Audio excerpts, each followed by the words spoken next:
Baik, assalamualaikum warahmatullahi wabarakatuh.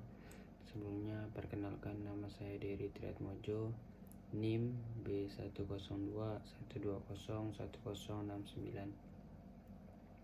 Di sini saya akan mempresentasikan jawaban saya dari tugas dasar-dasar perpajakan.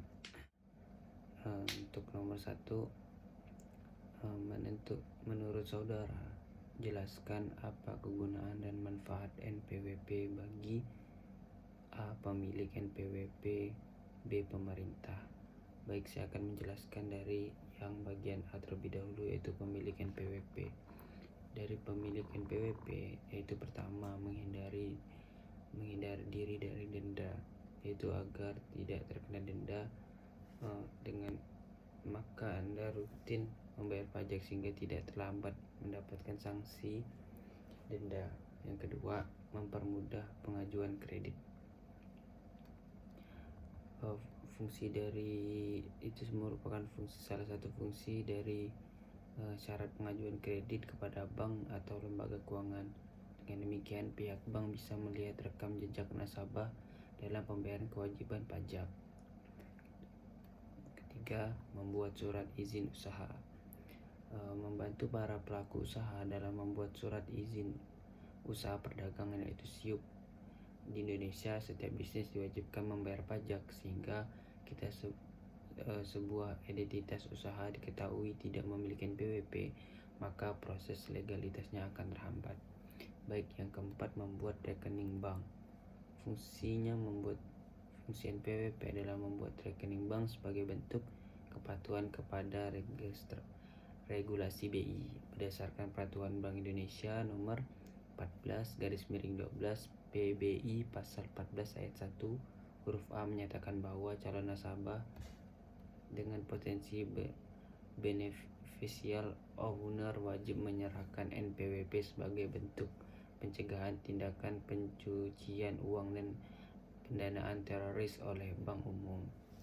Oke, yang selanjutnya, kelima, syarat pencairan dana dari negara. Fungsi NPWP ini membantu Anda dalam mencairkan dana dari proyek negara. Misalnya proyek negara seperti lelang mengharuskan peserta memiliki NPWP. Oke, selanjutnya bagian B, bagi pemerintah nih. Yang pertama, mempunyai fungsi sebagai sarana dalam administrasi perpajakan.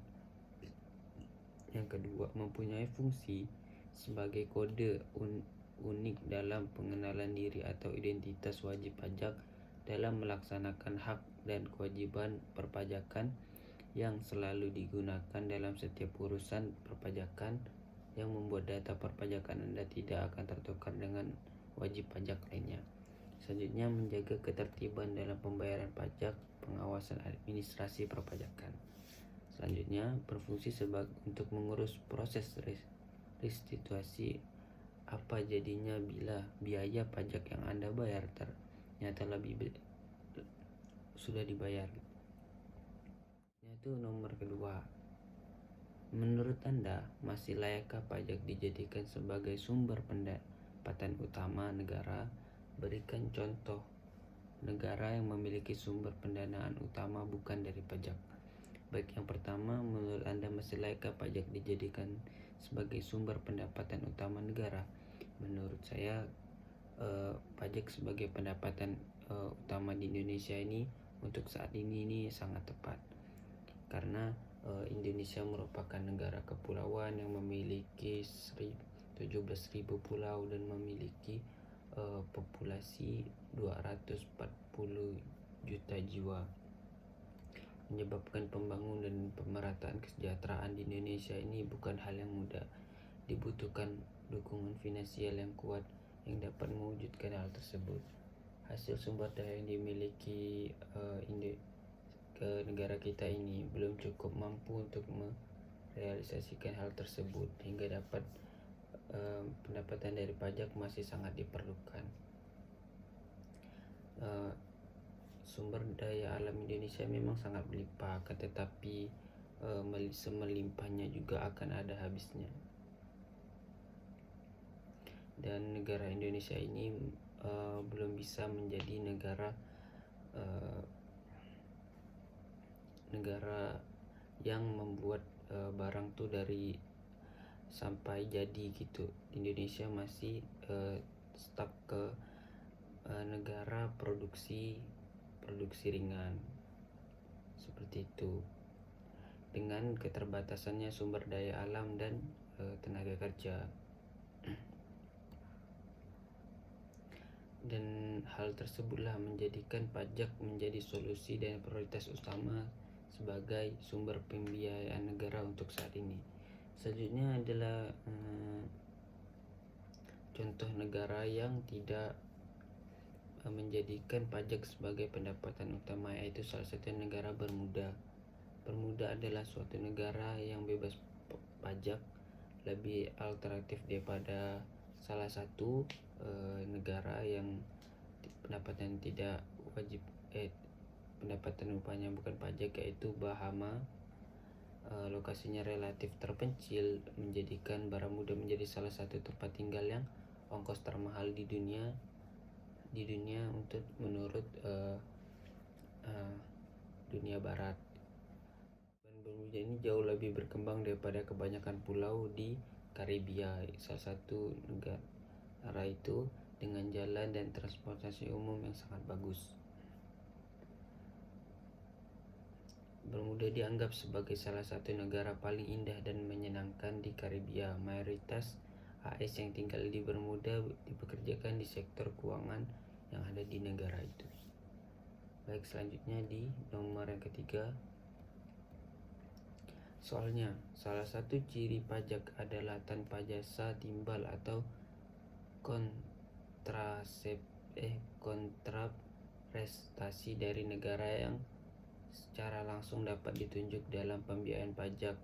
Tidak ditunjukkan adanya kontrasepsi individual oleh pemerintah. Jelaskan maksud pertanyaan di atas. Baik, dari pernyataan di atas, dalam pengertian pajak sudah dijelaskan bahwa maksudnya adalah wajib pajak tidak mendapat balas jasa secara langsung. Artinya, dengan kita membayar pajak, maka bukan berarti kita dapat mendapat balasan yang berupa uang atau jasa, melainkan ketersediaan fasilitas umum oleh pemerintah. Fasilitas umum yang dimaksud misalnya adalah jalan, pasar, transportasi, taman bermain, dan lain sebagainya. Oleh karena fasilitas ini diberikan tidak serta-merta atau langsung, maka itu dikatakan wajib pajak. Yang membayar pajak tidak dapat mendapatkan balas langsung karena yang akan didapatkan adalah manfaat dan fasilitas-fasilitas yang disediakan oleh warga secara tidak langsung. Warga negara tidak mendapat imbalan langsung karena pajak berbeda dengan retribusi, karena bayar pajak dalam jumlah tertentu. Setiap wajib pajak tidak langsung menerima manfaat dari pajak yang dibayar. Tetapi wajib pajak dapat mendapat manfaat berupa perbaikan jalan di daerah, fasilitas kesehatan gratis bagi keluarga, beasiswa pendidikan, dan lain sebagainya. Baik, selanjutnya untuk soal nomor 4, jelaskan contoh kebijakan pemerintah berkaitan pajak barang mewah. Kenakan tarif sebesar PP nomor 61 tahun 2020 kaitan dengan fungsi pajak yang mana, dan jelaskan kenapa PP 61 tahun 2020 tergolong fungsi pajak yang Anda maksud. Baik, pajak barang mewah PP nomor 61 tahun 2020 berkaitan dengan fungsi pajak reguler atau mengatur, termasuk fungsi pajak reguler karena berhubungan dengan sosial ekonomi masyarakat. Fungsi ini mengatur sebagai alat mendorong kegiatan ekspor, perlindungan terhadap barang produksi dari dalam negeri, pajak bertambah nilai, dan mengatur investasi modal yang membantu perekonomian agar semakin produktif. Selanjutnya yang nomor 5, jelaskan jika seorang subjek pajak dalam negeri bekerja dan memiliki penghasilan di luar negeri, maka pajak penghasilan yang dibayar mengikuti aturan negara yang mana? Baik, jadi pajak yang dibayar dan terutang di luar negeri atas penghasilan dari luar negeri yang diterima wajib pajak oleh dikreditkan terhadap pajak terutang dalam tahun pajak yang sama. Pelapor pajak atas penghasilan dan harta dari keluarga ini terutang dalam pasal 2224 nomor Undang-Undang Nomor 36 2008. Adapun cara pelaporan pajak dari penghasilan luar negeri sama dengan pelaporan PHH pasal 21 karyawan dan PHH pribadi yang menggunakan formulir 1770S. Penghasilan dari luar negeri tersebut tetap dilaporkan pada SPT tahun wajib pajak yang bersangkutan, menekankan bahwa WP tidak perlu dikhawatirkan jika pembayaran pajaknya dilakukan 2 kali atau double. Dan saat ini DJP telah melakukan kerjasama dengan negara lain melalui persetujuan penghindaran pajak berganda. Begitu. Untuk selanjutnya nomor 6, jelaskan kapan seorang wajib pajak mengurus SPT, SSP, STP, dan SKP. Jadi untuk terlebih dahulu SPT, surat pemberitahuan tahunan, adalah dokumen yang digunakan oleh wajib pajak untuk melaporkan perhitungan serta pembiayaan pajak, baik untuk objek pajak maupun non-pajak. STP tahunan PH wajib dilaporkan baik oleh pribadi maupun usaha. Masa pajak sama dengan 1 bulan kalender,